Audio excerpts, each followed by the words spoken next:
So Charlie, very excited to have you here. Our theme this year is Saving America. What do you think are our top 3, 4, 5, or whatever on the top of your head, biggest enemies killing this dream of America and killing this experiment called America? Well, first, honor to be here. I love speaking at PHP. You guys have great energy, I gotta tell you. It's great. And big fan of Patrick and really what he brings to the world. Look, we could get into this if you want. I think we're in a spiritual war in our country, and I think that we need to acknowledge that. But honestly, look, there's a couple things that I really want to focus on. As a nation right now, we are struggling to be able to articulate what it means to be an American. And so, personally, if you look at what has made America a different country, what has made it the greatest country ever to exist in the history of the world, it's that the country I grew up in, and we are losing it, we care much more about what you can change versus what you can't change. For example, I don't care about the color of your skin. I do not care about the color of your skin. I care about your character. I care about your actions. I care about the results. I care about your grit. I care about your hustle. I care about your integrity. I do not care about the color of your skin. And guess what? You shouldn't either. I care about things you can change and things you can improve upon. We're losing that in this country. Instead, people feel as if their identity is either in their skin color or their personal sexuality. The country, the promise of America is it does not matter who my parents were. If you go to India, India's a different country than America. You're in a caste system. America's now becoming a recast society where you're supposed to be put in a box based on, let's just say, pre-programmed identity characteristics. And this is disempowering for all people, by the way. And so what is harming, the American experiment or the promise of America? We are teaching our young people to participate in what I call the oppression Olympics. It's a competition of who can get the most points because I'm the most oppressed person. Instead, it should be, so what? Work harder, wake up earlier, stop doing drugs, stop drinking, save money, stop gambling the money away. I know you're in Vegas, so it might not be popular, but whatever. The message should be, I don't want to hear your complaining. Look, I talk a lot about the problems of the woke or whatever. Honestly, you know what the division in America really is? Between people who complain and people who produce. It's that simple. That's the true division in America. And look, there's some things you could legitimately complain about, but then the question is, what do you do about it?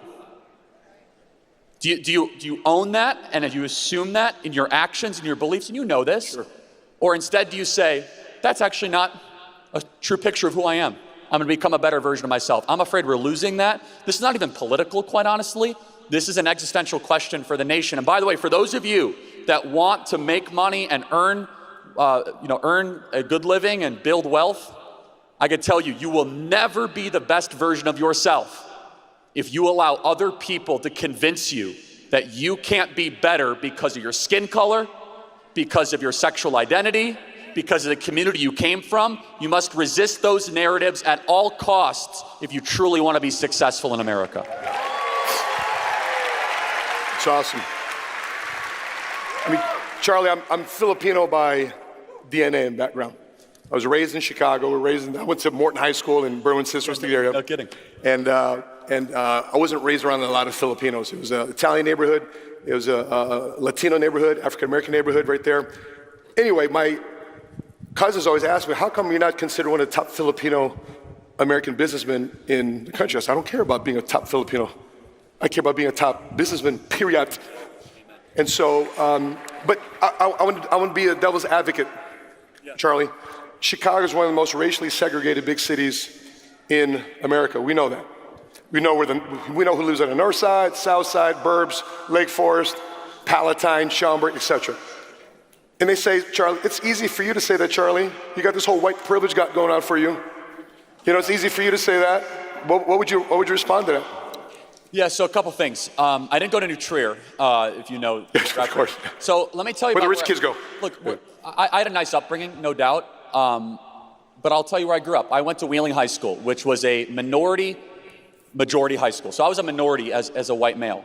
And looking back now 10 years, the high school has changed a lot. Do you know what was remarkable about my 4 years in high school? Nobody cared about race. There was no BLM. There was no white privilege walks. You know what we cared about? We cared about whether or not you were a good person. We cared about your actions. Yep. We cared about whether or not you wanted to apply yourself to become the best possible version of yourself. Yeah. And so I laugh, when people will say, oh, you have white privilege. And I'll say, well, hold on, let's are you your own individual person? Let's just isolate that. Everybody has problems, whether it be single motherhood, sickness, cancer. Those are not isolated to one particular racial group. And let's pretend for a second that white privilege is legit and real, which it isn't, it's not. But let's pretend that it is, okay? Let's pretend that it is. Then what are you gonna do about it? Are you gonna spend the rest of your life being an activist on the side of the road with a sign? Or are you gonna go be the best entrepreneur that you can, create a business, push yourself to new levels? That's the question. And what I resist at all costs are mass narratives that disempower the potential of the entrepreneur. Why is America the greatest nation ever to exist in the history of the world? One of the other reasons is that if you want to be successful, meritocracy allows you to do that. So a meritocracy allows you and rewards the best possible decisions, and you climb up the ladder appropriately. And you look at this, I'm sure a lot of you are first generation or second generation Americans. Why are we the envy of the rest of the world? What have we done differently? Well, we've set up our systems in such a way, and we're losing it, where you yourself can make those good decisions. You could save money, you can delay gratification so that you can then have a better future. You want to get rich? The secret to getting rich? Charlie, how'd you get successful? You delay feeling immediately good, and then one day you can get successful. You want to know who remains poor? People that spend money on immediate highs. Liquor, alcohol, drugs, other Vegas-centric activities. And look, I can get into the numbers or the figures into all this white privilege thing and all this. If that's going to be your life's calling to just complain about this, you've already lost. You're going to remain permanently government addicted and poor. I guarantee it. However, if you say, okay, there might be some truth, not some truth, I'm happy to get into numbers. I'm not interested in that right now. Instead, have you done everything you possibly can? And so I get lecture. I go to college campuses, and so you don't have to. And I hear all these ideas, and there's these people that are overweight. They haven't shaved in 2 months, and their hair is down to their hips, and they're telling me that America's systemically racist and that we're going to die of climate change, and that I need to give my money because I'm part of the 1%. And I'm like, how about you make your bed and get a haircut before you lecture me that I need to give away my hard-earned money? Why don't you go and improve yourself? And what I'm getting at is you must break free of the mass media simulation that seeks to control you. You understand they want to make you permanent consumers, addicted to government programs, addicted to substances. They don't want you to be trim. They don't want you to be healthy. They don't want you to be taking the best supplements or eating the best food. They want you to be androgynous consumers where you are miserable, where you are, quite honestly, depressed on antidepressants all day long. The best way to break free of that is to say, I am not going to consume what the mass media networks are feeding me. I am my own sovereign being made in the image of God, and I'm going to flourish beyond the bad guy's wildest imagination. Give it up. I would say this, Charlie. When I initially met you, George Palaio, Unity, had invited me to speak at their regional conference, and you're one of the speakers there at a regional, smaller conference than this. So I had first time to interview backstage, meet you. And you just had recently gotten married. I will say right now, you look more fitter after getting married. And by the way, you guys, you weren't even concerned when I said, you want to do the 22 push-ups?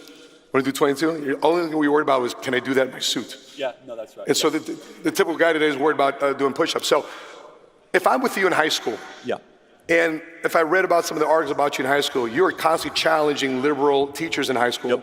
And I was a goofball in high school. If I was voted to be something in high school, I'd be voted stupidest laugh and sense of humor. But you're being voted the crazy kid, the kid that was out there. So what got you to start thinking that way to challenge your teachers? So I want to just tell you a little bit more about my story. I never went to college, so I've been 11 years as an entrepreneur, all sorts of different nonprofits, businesses, traveled the country, traveled the world. And I just want to encourage you, if you do not have that worthless piece of paper from a local college, you could still succeed to great heights in this country, okay? Now, if you do have that worthless piece of paper from college, it means nothing. It means nothing. It doesn't do anything for me. In fact, it probably might tell me some other things about what I have to deprogram you. I guarantee you some of you right now have friends, family, parents that are saying, oh, why didn't you get that piece of paper? Why didn't you go $100,000 in debt? And you're probably at this event, and you probably hear that whisper. You probably hear that, you're like, man, can I still succeed?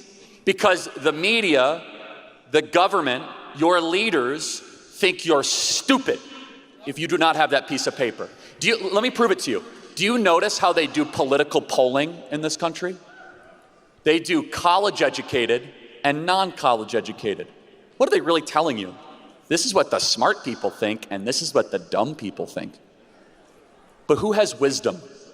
It's a much deeper question. The least wise people in American society go to Harvard, Yale, Princeton, and Stanford. They believe men can give birth, literally. There is more wisdom in the PHP community and the plumbing community and the electrician community than all the halls of the Ivy League schools. And let me tell you why. Because you're here because you want to be more, and you are rejecting this idea of just staying still.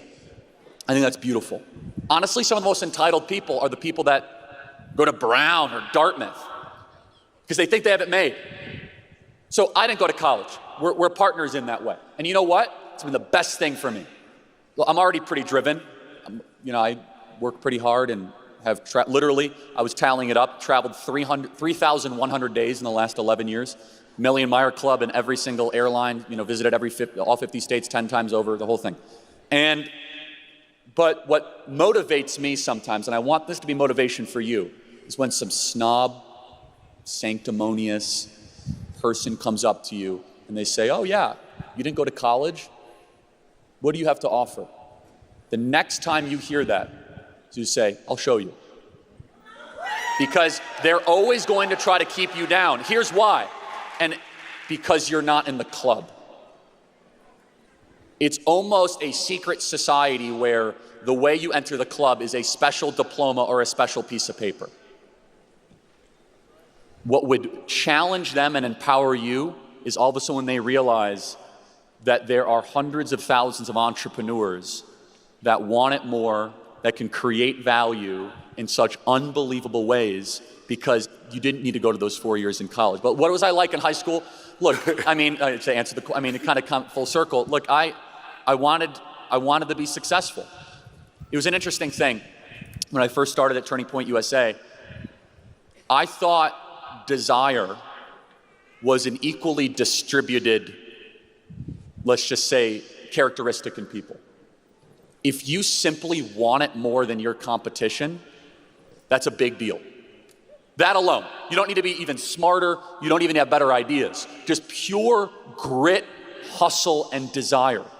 That alone can be a huge defining characteristic in that way. And so, look, I want to just kind of finish the question on this. There will be people that try to say no and try to keep you down at every single turn. I've experienced it. But you have a choice, and this is what's so beautiful about acknowledging you're a sovereign being, you're not a cog in the wheel, you're not going to be an androgynous consumer, is that you can use the condemnation, or you didn't go to college, you're not smart. You can use it as an excuse to stay fat and lazy, or as an excuse, as fuel to the fire to say, I'm going to show that person. I could tell you, that is a darn powerful motivational tool to then 11 years later, when I look back at my high school classmates that now have $200,000 in debt and they studied North African lesbian poetry at NYU, and they're serving triple shot frappuccinos, posting on Facebook about America's systemically racist. And I was like, you know what? You have the piece of paper. Toilet paper. I'm married, I have a daughter, I love my country, I have purpose, I'm joyful, we have a beautiful organization. But hey, keep your piece of paper, pal. Yes. Yeah. Hey, give it up. Yesterday, Charlie, I gave a talk on who wants to be a millionaire. And I said, who is raised in the language of brokenese and who's raised in the language of richinese or millionese? And so your father, Robert Kirk, was an architect and an investor and entrepreneur in senior living communities, which is awesome because that's the community I've got my parents in now. Did your dad raise you with this type of language? Did he plant these seeds of how to look at the world from an entrepreneur perspective? How did your dad raise you in this? Yeah, I have great parents. In fact, here's how great my parents were. When I said I wasn't going to college, they didn't try to completely disown me from the family, which is that's a mark of great parents. So look, I grew up around entrepreneurs, and so what is an entrepreneur? An entrepreneur is a problem solver. It's that simple. Who here wants to be rich? I want to be rich. I want to be successful. Great. Find a problem and solve it, and you'll get rich. It's that simple. Find something people are complaining about. Remember the division of America: complainers and producers, complainers and creators, and then solve the problem. I can't get around Vegas very quickly or cheaply. Okay, how about we have a rideshare service? We'll call it Uber or Lyft. Oh, the coffee really is awful at the local gas station. Okay, we're going to revolutionize the way we do coffee. Dunkin' Donuts, Starbucks. Find something people are complaining about and then develop a solution, and then you're able to get rich. And so what it requires, though, is it requires an entire mindset shift. And here's one of my challenges for you, is to start realizing the thought patterns that might be holding you hostage or prison that are actually keeping you in a place of control, not in a place of growth. And the best way to isolate this is by journaling. Journaling is great because it's intentionally slow. You cannot write as fast as you think. Therefore, it requires you to be precise in what you're actually thinking. And so if you journal every single day, you're like, wow, I'm really negative about myself. Like I'm over focusing on the heaviness and the pessimism, and then all of a sudden you could be like, you know what, I'm going to develop better thought patterns. There's a great book called The Gap and the Gain that really emphasizes this. It's changed my life. It's a great book. But you have a total choice over what type of thought matrices you are going to bring into your own life, which is really beautiful when you think about it, because the rest of society, of colleges, and the media would actually lead you to believe that you are not able to control the attitude you bring to the rest of your life. Doing this for 11 years, I've had a chance to meet over 200 billionaires, meet people all across the world. What's the one thing the rich, the wealthy, and the successful have in common more than anything else? It's not their intelligence. It's not. It's not even that they all went to college. It's not. It's the attitude that they bring to life. The attitude of self-made entrepreneurs of high levels is an attitude that you present something that 99% of the world would consider to be an impediment, they look as an opportunity. It is the biggest reason that divides the wealth creators versus people that are permanently government addicted. Crazy. By the way, there you go. I was thinking about our CEO, Patrick McDavid, doesn't have a college degree, immigrant. Our top income earners of PHP, 95% of them don't have a college degree.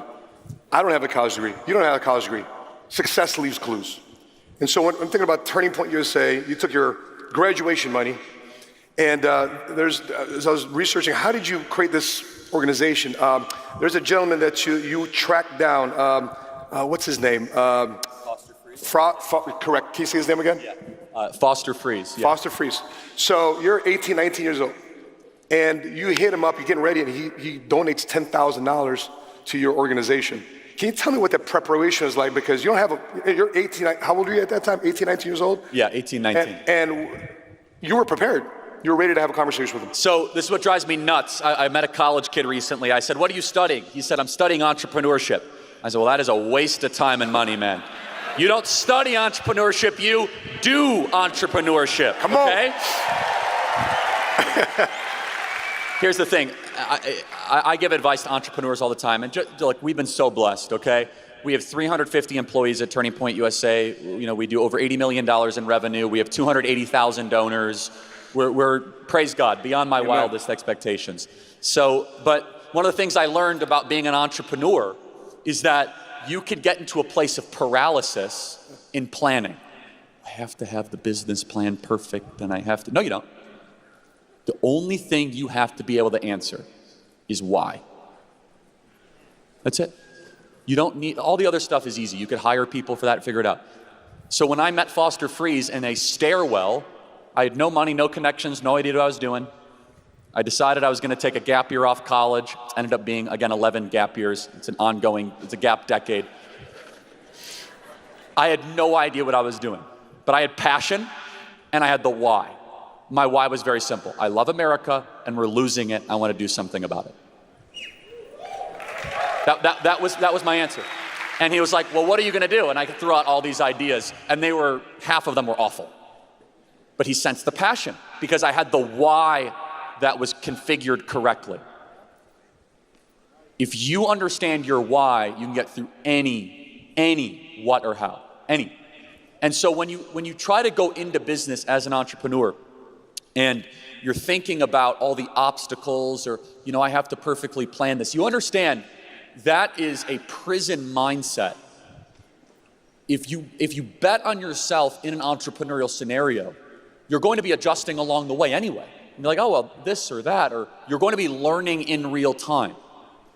But it requires you to first take that first step. And that's what we did at Turning Point USA. And I mean, I didn't know how to do payroll or hire people or fire people or any of it. But you learn along the way, and that's the other thing. Surround yourself with successful people that are ethical. You end up being the average of who you spend, the 5 people you spend the most time with. So another kind of homework assignment for you, write down who you spend time with. The 5 most people you spend time with, that's who you are.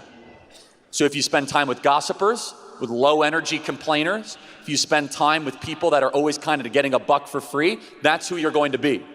But if you spend time around people like Patrick Bet-David, people that are high energy, that are ethical, that are pushing boundaries, looking for solutions, that is going to rub off on you. Audit your relationships and purge the people that are weighing you down. You will become better because of it. Crazy. He asked for 10 grand, you guys got to ask people for 199. So let's talk about that. So when you are recruiting people to Turning Point USA, it's a nonprofit. There's not a lot of upside there. We have a lot of upside here. You could be a millionaire. You could be financially free, and not so much in the nonprofit world. So what message are you selling people to come on board at Turning People USA? Who's the enemy? How do you retain them? And what's the upside for them to want to stick with you? Yeah, it's a great question. I mean, so in the nonprofit world, there's a lot of comfort. There's a lot of just slow moving. We're entrepreneurs. We move super fast. That's why we've gone from $0 to $80 million in revenue in 11 years, and we're the largest, in the conservative space. Because we bring kind of this entrepreneurial disruptive mentality to a space that is otherwise, honestly, boring and comfortable. We're able to attract the best talent, not because I can pay them the best. And this is, if they want to go make more money, go work for Goldman Sachs, right? Go work for Google. But do you know what I tell them?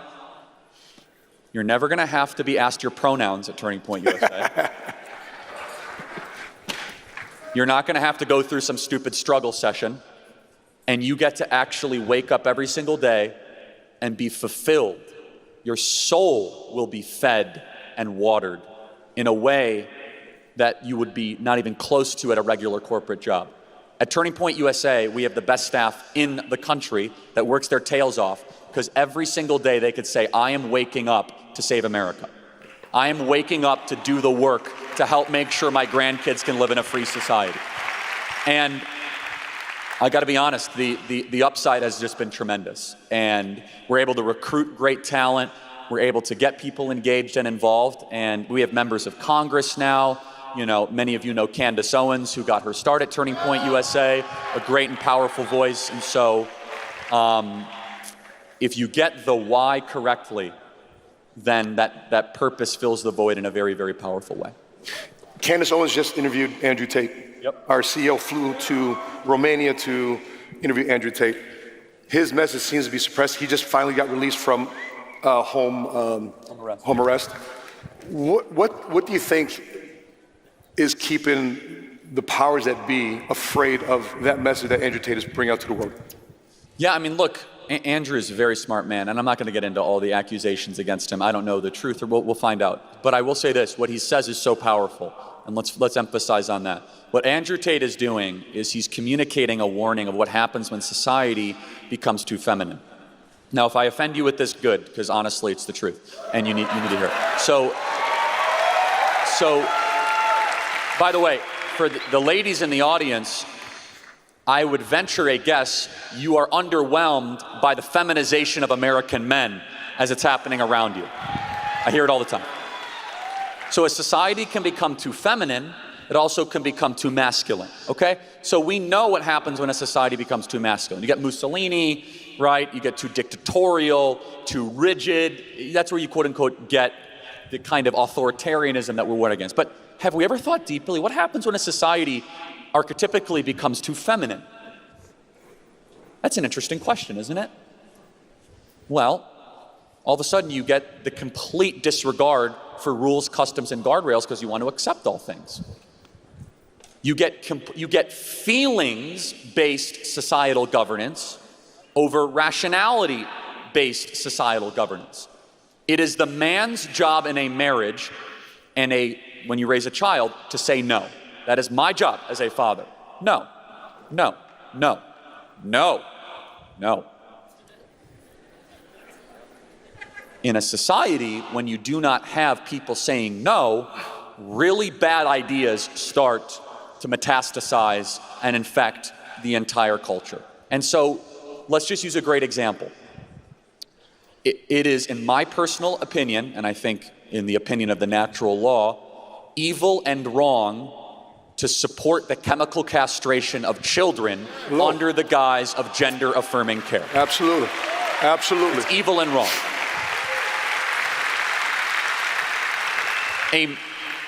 A masculine energy would say, we're not putting up with this. It's not going to happen. No, no, no. But a feminine energy would say, but I want to care for them. I want to have compassion for them. I want to have compassion too. You know how you have compassion? Not by chopping off their balls, okay? That's right. Or getting them Lupron. So look, Andrew Tate, controversial figure, but honestly, is Andrew Tate saying anything that 30 years ago would not have been commonplace to say? We are seeing the American man, porn addicted, lowest testosterone rates in 30 or 40 years, least married, least purpose, most suicidal in history. Why? It's because our society is configured towards collapsing the American man. That's bad for men, it's bad for women, it's bad for our country. And that's, I think, one of the reasons why Andrew Tate has become so unbelievably successful, is he does it in an eloquent and charismatic way with a lot of wisdom. And if you wanted to conquer a country, you would have the men start becoming women and killing themselves. When you're looking at, that was big noise for that. Unbelievable.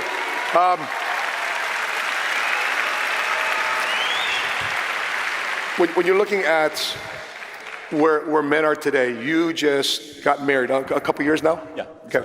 So for the singles that's here, how did you go about finding your wife, your spouse, your partner? Yeah, I'm a big fan of marriage, and if you're not married, I highly encourage it. So and have as many kids as you possibly can, by the way. Having kids is like the best thing ever. Look, if you know anything about my podcast or my public commentary, I tend to push back against like prevailing garbage in the media. I think hookup culture is so bad for society. I think that overindulging in these hookup apps is so terrible. I think pornography is destroying American men at such high levels. And again, I'm not moralizing in this sense, like I literally mean this, that if you're struggling with it, I totally get it. These are predatory products. I'm just telling you, you can live a deeper life if you don't engage in these things. Look, from a biblical standpoint, I think marriage is one of the most awesome things that God has given us. Amen. And I don't think we do a good enough job of celebrating marriage in our society. I don't think we lift it up as this beautiful ideal. And, you know, I went to a college campus recently and they said, you know, I asked them a very simple question, what is a woman? They couldn't answer the question, obviously, because they're so smart, they can't answer the most basic stuff. And you want to know what a woman is? Marry one, you'll find out very quickly. And this idea that men and women are exactly the same, only unmarried people could come up with an idea as stupid as that. Men and women are exactly the same. Right, get married for like a week. And what you realize is in marriage, it is two polar opposite type of, not polar opposite, in some ways polar opposite, but opposite parts that come together in a union for a purpose. And it's not just the purpose of raising children, right? It's the purpose of fighting for the good, the true, and the beautiful, of supporting one another, of trying to honor the divine. And you don't get that just through a Tinder date. That's shallow. That's just seeking an orgasm. Like, okay, anyone can do that. Here's a good rule for life. The hard things are the beautiful things. Things that require work are going to nourish your soul a lot more than like, oh, I met this person at a Vegas bar. Be careful, by the way, with that. And by the way, I'm not, if you did that last night, like, okay, you know, there's, God forgives, whatever. So just ask for forgiveness and God will give it to you generously. I mean that, like, honestly, we're all sinners. What I'm trying to get at, though, is when you get married, you realize, like, wow, my life was completely empty before that. And there's a reason why the dress for the man is the same at a wedding and a funeral. You ever think about this? Because you're saying goodbye to your previous self. The woman is the icon, the symbol of beauty, almost always in all white, right? Ascendant. The man is usually in black and white, like he's attending somebody's death, because it is his death.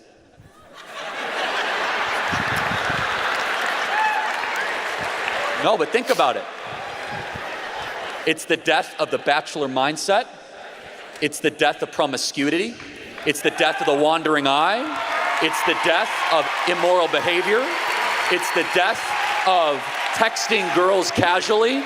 It's the death of I get to do what I want to do. It's the death of just going to the bar with friends. It's the death of acting like an infant. It's the death of playing video games till 1 a.m.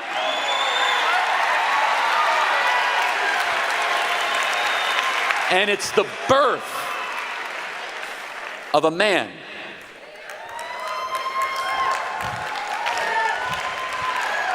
Boom.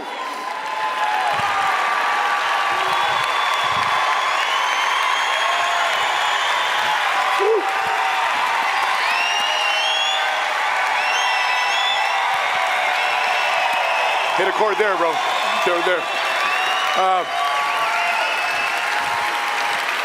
So you brought up the Bible. So let's go down that road.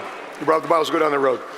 I often look at Proverbs and Ecclesiastes as a way to model my life. I mean, same author, Solomon. King Solomon. Correct. And he was a son of David, and he was hanging out with Bathsheba and et cetera, et cetera. And Solomon did not finish well, but that's a... Correct. Right, because David had mighty men, Solomon had mighty women. Lots of them. Lots of them. So, but Proverbs 31 also is a great framework for women. For a woman of noble character. And so when I'm looking at my wife, like, wow, she checks off all the boxes. And I'm thinking about, as a man and as a perspective, because the way I commit to my wife is the way I commit to my business.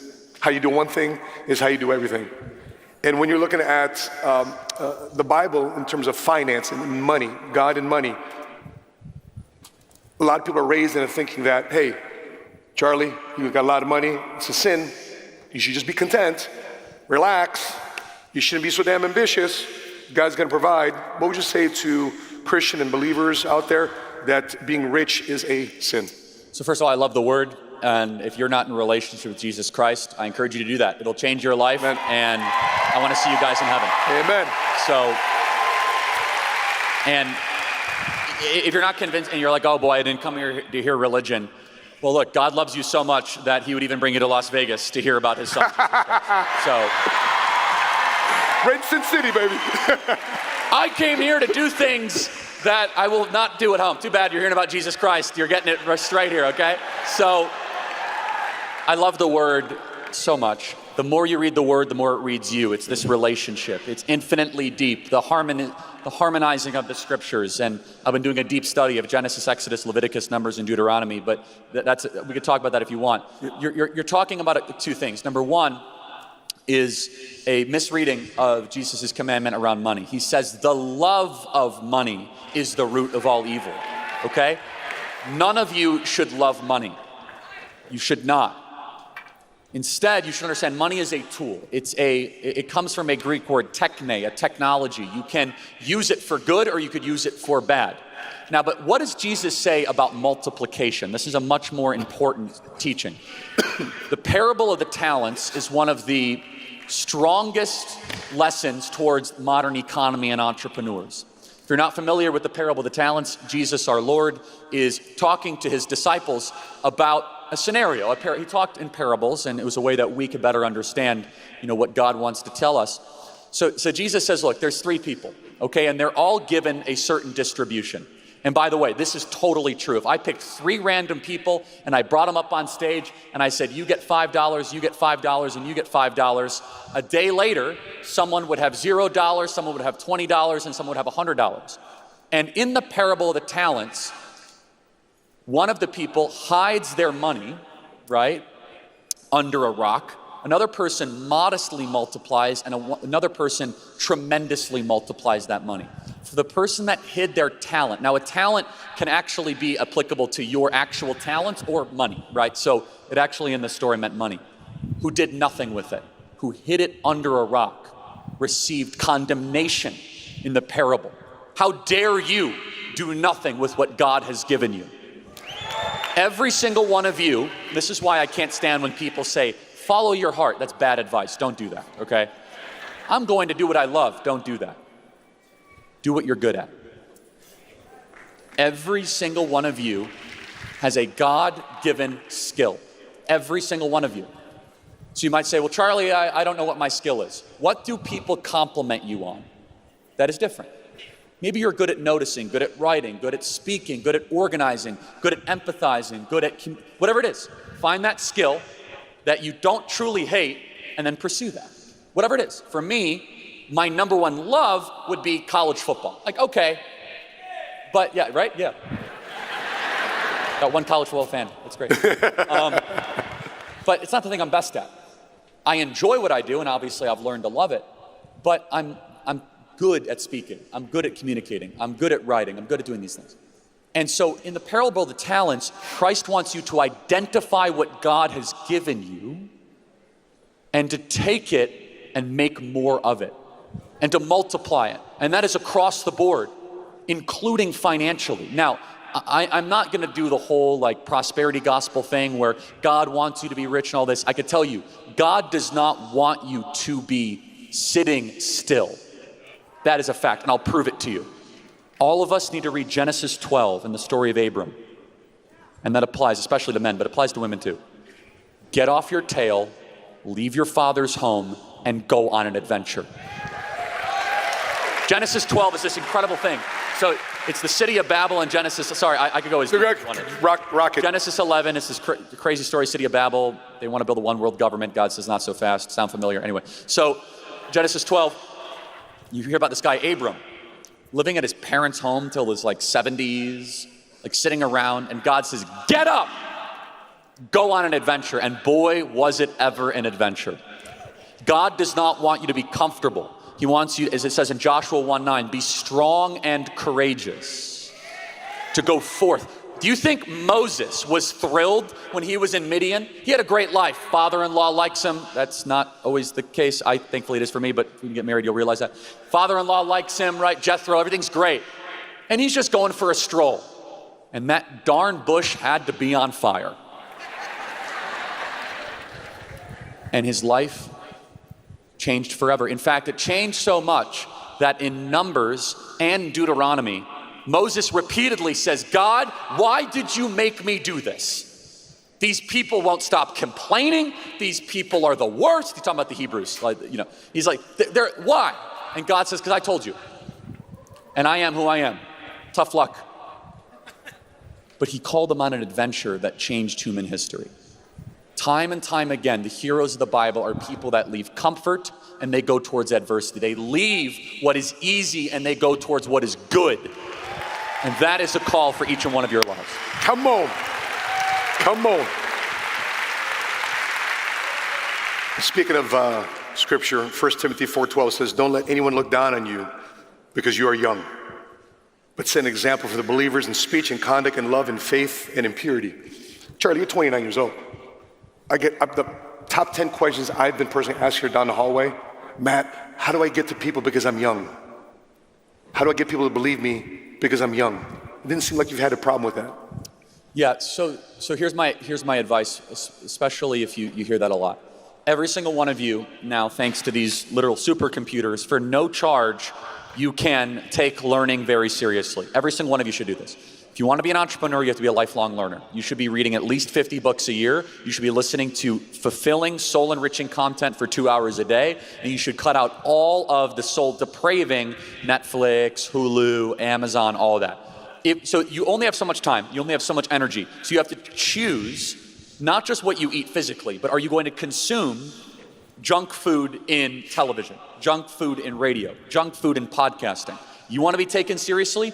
Read 50 books over the next decade. That's 500 books, 50 books a year for the next decade. That's 500 books on entrepreneurial, on American history, on finance, on economics. There's no lack of them, right? And they're all out there. By the way, most of them, they're like 20 bucks a pop. But if you want to, there's like free versions. There's YouTube lectures. There is no excuse for anybody in this room to not take learning seriously. So there's two ways. So let's talk about wisdom, right? Which Proverbs and Ecclesiastes. Proverbs is the book of wisdom. So Solomon, God comes on to Solomon. Solomon, what do you want? He says, I want wisdom. And so what is wisdom? Wisdom is the knowledge of things that don't change. Wisdom is the knowledge of eternal truths. Wisdom are things that will be just as true 100 years from now as they were 200 years prior. Knowledge can change, right? Knowledge is facts and figures, who's the governor of this, center of that. That's important. But wisdom is answering much more important questions. What is good? What is evil? What is our relationship with God? Why are we here? What is my purpose? Where am I going after I die? What is love? What is mercy? What is justice? What is prudence? What is temperance? Where do the best people live? Where are the worst people live? What are the best form of governments? These are things that matter a lot more than facts and figures that you could recite quickly just to take a test. Every single one of you has in front of you an ability to obtain wisdom. So there's two ways to get wisdom. One is through a lot of life experience, multi-decades of suffering, and you might get some wisdom. Or you can pursue texts, authors, and writers that have presented these things, the Bible being one of them. But there is an unlimited canon in the Western tradition that is accessible to each and every one of you. That you're like, wow, I never thought of that before. And where does wisdom truly begin? Wisdom begins with the fear of the Lord. Understanding that there is a God and you are not him. Those two truths. And if I may just say one other thing on this. Why are college campuses some of the most idiotic environments on the planet? Because they don't honor God, and without God there is no wisdom. Yeah. These are godless institutions where they are constantly scrapping and searching for answers when it's accessible to each and every one of us. So if you want to be taken seriously as a young person, listen more than you speak, read more than you project. So delete your social media apps on your phone and instead dive deep into the great ideas. You might say, Charlie, how do I do this? So I've partnered with Hillsdale College, free resource, charlie4hillsdale.com. It's charlie4hillsdale.com. 35 online courses. They'll enrich your life significantly, from the Bible to Aristotle to American history. If you are a lifelong learner, you will be successful and you will be an accomplished entrepreneur. That's awesome. I think there's some people here that went to Hillsdale College too as well. So Greg and Beth Smith, I think when they went to Hillsdale College, they're here. When you're looking at children, you're around Trump a lot. You know, we talk about accessibility. You know, you just did an event in Florida a few weeks ago where the top conservative candidates, presidential candidates, were on stage, rocking the stage. And you were going on PBD podcast talking about, yeah, I text DeSantis' camp, but it takes me a minute. But I call Trump and he picks up. When you are around his family, around his kids, how, from your observation, how has he raised his kids to integrate and see them as part of his personal life and business life? Can I just riff on Trump just for a second? Yeah. So look, I'm sure you guys all have mixed opinions of him. I honestly have heard it all. I really don't care. So, I mean, I'm not here to convince you otherwise. I'm just going to convince you one thing, okay? That you might hate the man, you might love the man, you might think he's terrible, you might want him in prison or whatever. If you want to be an entrepreneur, a successful one, listen very carefully to what I'm telling you, okay? You will experience adversity in life. It's a guarantee. There'll be times where you get sued, you get lied about, you get leaked on by a former employee. All these things are a guarantee of being an entrepreneur. And we hear about on the media every single negative of Donald Trump. Narcissist, egotist, whatever. Do we ever hear about the virtues of Donald Trump? Ever. Let me tell you one. I pray that you guys are a fraction as tough as he is when the whole world comes collapsing down around you or around him. And you might say, oh, Charlie, that doesn't convince me. If you were facing 600 years in federal prison, literally 100 different lawsuits, everybody coming against you, I don't know if I'd have the fortitude to keep on going. But I just want you to look at him in a different way the next couple of weeks and say, boy, he has every reason to give up. Every single reason to say no more, because you will be in a place in life in the next decade or two where it feels like the walls are closing in, where everything is collapsing. And I want you to look and say, you know what, despite all the negatives I hear about him, I think it is darn admirable that this guy keeps on fighting and he keeps on scrapping and he will not give up. So, wow. Yes, as far as his kids, he's raised great kids. Look, I'm biased. President Trump has been a great friend. We've gotten to know each other really well. He treated me super well. I'm awfully defensive of him in the sense of just I don't think people really understand who he is. He's an alpha beast entrepreneur that loves his country, that is the bodyguard of Western civilization. He's like New York City entrepreneur, developer meets UFC fighter, meets just I want to see the country in a better place. And I really am, I'm saddened by where we're at in the country, regardless of your politics. It doesn't really bother me. I think we can all agree that it's just flat out wrong that you can use the instruments of government to go indict honestly, if you hate Trump so much, go beat him at the ballot box. Stop indicting him, okay? You are cutting in line to try to interrupt a direct referendum of whether or not you want this person to be an elective office or not. And so the other thing I'll say about this, I've never seen a human being work as hard as Donald Trump. I had dinner with him a couple weeks ago in Bedminster, New Jersey. And I'm a pretty high energy guy and he exhausts me. After 2 hours of a dinner with him, I'm I gotta go to bed. He's and how about this and this guy and this, and have you seen this thing and this, and get me. It's oh my goodness. And 77. He's 77, and I think he's Benjamin Button. I think he's getting younger. It's unbelievable. I see him, he's looking fitter and better, and in some ways, all this opposition is a life force to him. And I'll kind of just repeat what I said in a different way, though, which is, it's easy to complain. It's easy to give up. It's easy to do all those things. But there's going to be a question where there's a fork in the road. Do I surrender or do I persevere? Do I surrender or do I persevere? And I've learned the lesson firsthand from him that whenever I come against opposition, that I'm going to keep on pushing through. Amen. Amen. We have debates on stage internally. We have debates, okay? So you're a great debater. Any points that you give to somebody, regardless if you're debating on stage here for this conference or debating out when we're running our businesses and debating with folks out in our communities. And we may have some future politicians and some policymakers here, or we give birth to future governors and presidents are right out of this. Honestly, don't become a politician. Get super rich and then donate to politicians. It's way nicer. Okay. So please, it's like we have enough politicians. We need more entrepreneurs, value creators. Debating. 3 things. Know your audience. Are you trying to win over an external audience, or are you trying to win over the person you're debating? That's not the same thing, right? So if you're debating in a classroom, if you're debating on an online forum, you might be trying to win over somebody else, not the actual person you're debating. Number 2, it's not some sort of, crazy thing, but just ask questions. Instead of telling people what you believe, say, oh, where has that ever worked before? Or, that's interesting. Have you ever considered it from this way? Ask questions. Number 3, know your material. There is no replacement to understanding the knowledge of whatever you're debating. And so, it motivated me to not go to college because I was tired of people telling me that I was stupid and dumb. I was like, okay, I'm going to read more than you, I'm going to study more than you, and I take learning just as seriously as anything else I do. Just as seriously as some of you guys go to the gym, as seriously as you guys, whatever it is that you take seriously. People say, Charlie, what's your hobby? Like, honestly, my hobby is reading and turning my phone off and learning. I love learning. But all sorts of different types of topics: geopolitics, economics, history, philosophy. And there's so much out there that can sharpen you for a very, very adversarial world. And honestly, I think it's fun. I think it's fun to learn. I think that if you have a passion for a topic, becoming a master of it, I find great delight and comfort in that. Charlie, we got the last couple of minutes here. I'm going to give you the final word here.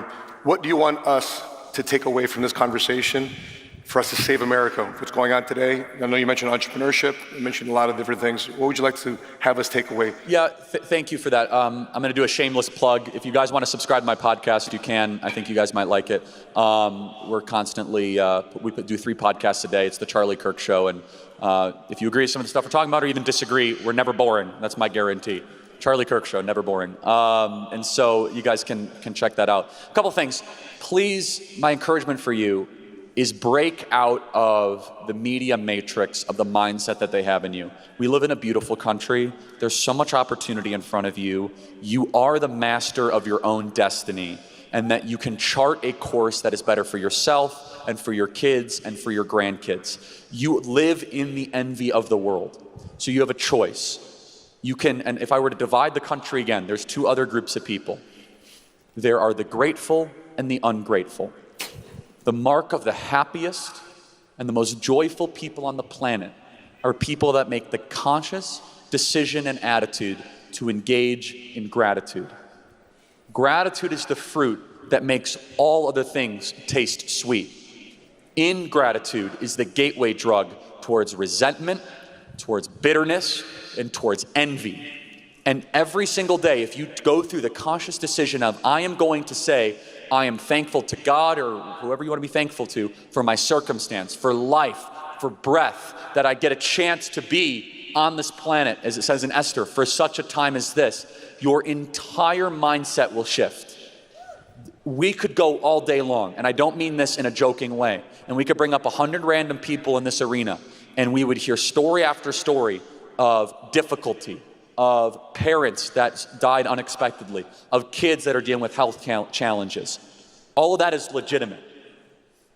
But is that what we are going to assume as our permanent place of dwelling? Instead, if you say, I am grateful that I live in this nation, I'm grateful that I have a chance to be able to take risks, I'm grateful that I get to be an entrepreneur, everything starts to change. And you look at these things as opportunities, not as obstacles, you will break through in a place. And honestly, you will no longer be part of the generation that is the most suicidal, alcohol-addicted, drug-addicted, porn-addicted generation in history. And it's just as simple as a mindset shift. And let me just kind of close with this, because you did open the door previously. The most important way that you will be thankful, though, is realize that there's a God who created you, and he loved you so much that he sent his son on a rescue mission to save you. And there's nothing you do for it. You don't earn it. You accept it. It is a free gift right in front of you. The gospel in 4 words is Jesus took my place. 3 words, him for me. 2 words, substitutionary atonement, 1 word, grace. Every single person in this room will have to meet our Creator. I am thankful beyond any words that when I have to go hold account for all of my treachery, my deceit, my lying, my self-righteousness, I have a bailout card. So I'll be able to say, I gave my life to your Son, Jesus Christ, and for that I will be bailed out for all my sins. God bless you guys, and thank you so much for having me. Everybody, Charlie Kirk! Thank you so much, I appreciate you. No, are you kidding me?